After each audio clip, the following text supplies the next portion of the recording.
Friends, neighbors, and my fellow Virginians. 169 years ago, and it's near to this very date, so we're told, our forefathers first arrived upon this land. They seated themselves at a place they called Jamestown to honor their English king. From that ancient time past until this time, we have ever been proud to consider ourselves subjects of the British monarch and the glory and the rights, the liberties afforded to all free-born Britons, the people most blessed with liberty and the best government in all the world.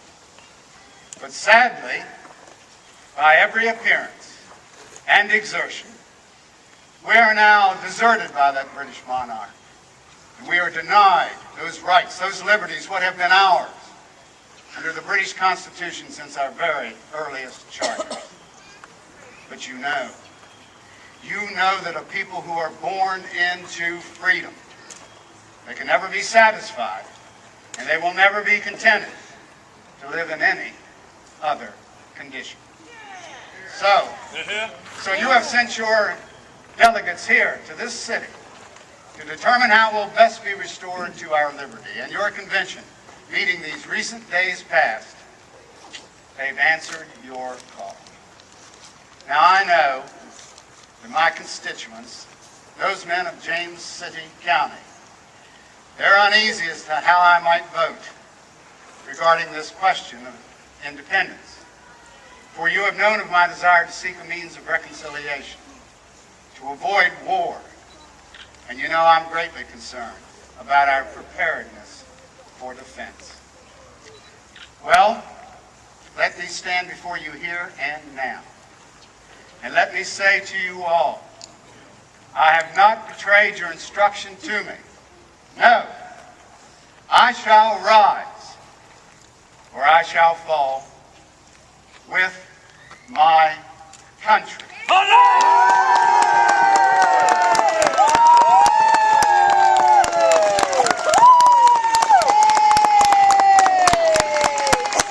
And now it's my happy duty to introduce the author of one of our Virginia resolves. He's the first man of Hanover County. You know him. He is Mr. Patrick Henry.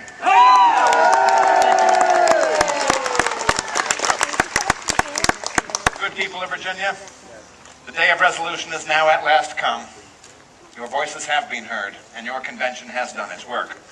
Many of you know that I have for a very long time, and with ardency as great as any, spoken out that we must be ever vigilant in the cause of liberty. But I must confess to you that at its ultimate consideration, I too was given some pause to proceed to independence. For I had need to ask, what is there to recommend us to victory against the mightiest army and navy this world has ever seen?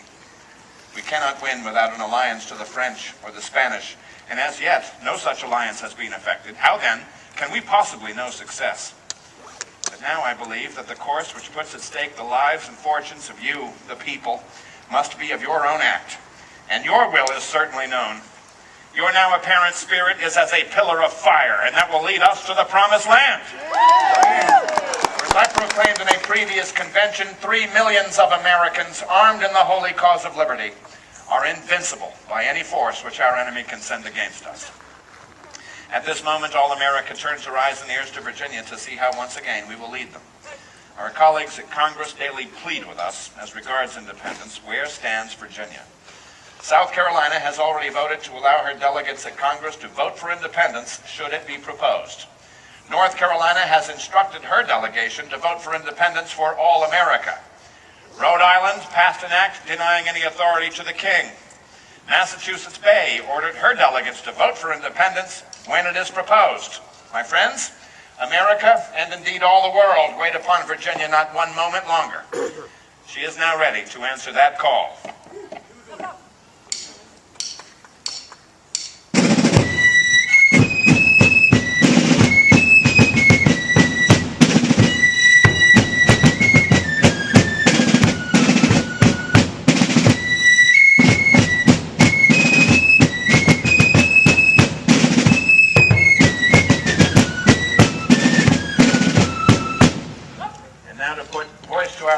is my great privilege to present the newly elected delegate of the city of Williamsburg, Mr. Edmund Randolph. Mr. Randolph. Citizens of Virginia, I now present to you the preamble and resolutions adopted by the Virginia Convention this day, May 15, 1776. Forasmuch as all the endeavors of the United Colonies, by the most decent representations and petitions to the King and Parliament of Great Britain, to restore peace and security to America under the British government, instead have produced increased insults, oppression, and a vigorous attempt to effect our total destruction. By a late act, all these colonies are declared to be in rebellion and out of the protection of the British Crown. Our properties are subjected to confiscation. Fleets and armies are raised and the aid of foreign troops engaged to assist these destructive purposes. In this state of extreme danger, we have no alternative left but submission to the will of those overbearing tyrants. Or a total separation from the Crown and government of Great Britain, uniting and exerting the strength of all America for defense and forming alliances with foreign powers for commerce and aid in war. Wherefore, appealing to the searcher of hearts, and that we are driven by the eternal laws of self-preservation, resolved unanimously that the delegates appointed to represent this colony in General Congress be instructed to propose to that respectable body to declare the United Colonies free and independent states,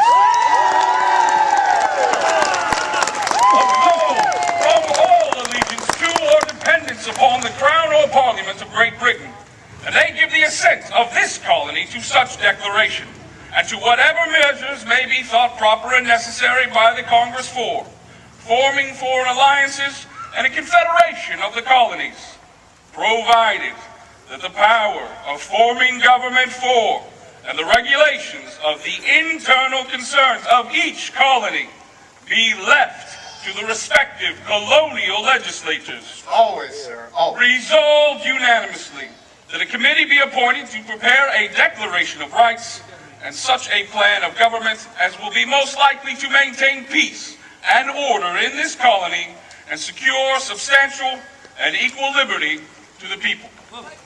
Citizens of Williamsburg, let us now strike the flag of tyranny from above our capital, and in its stead, let us replace it with the colors of a free and independent American states.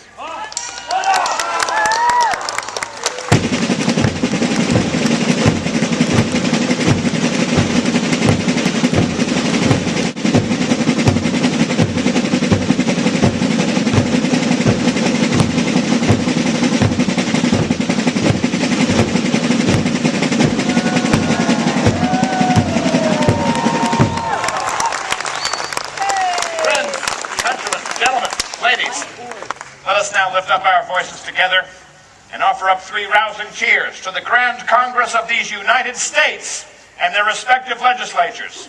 Hip hip! Hooray! Hip hip! Hooray! Hip hip!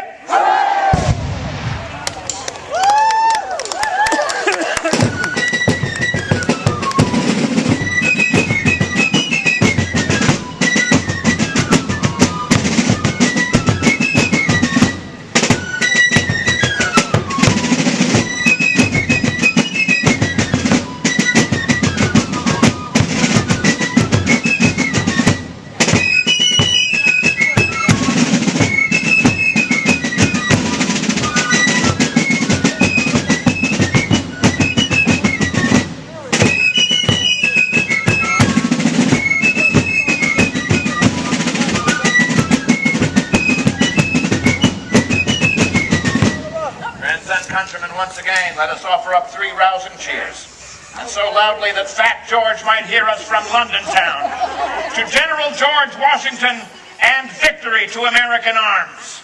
Hip hip!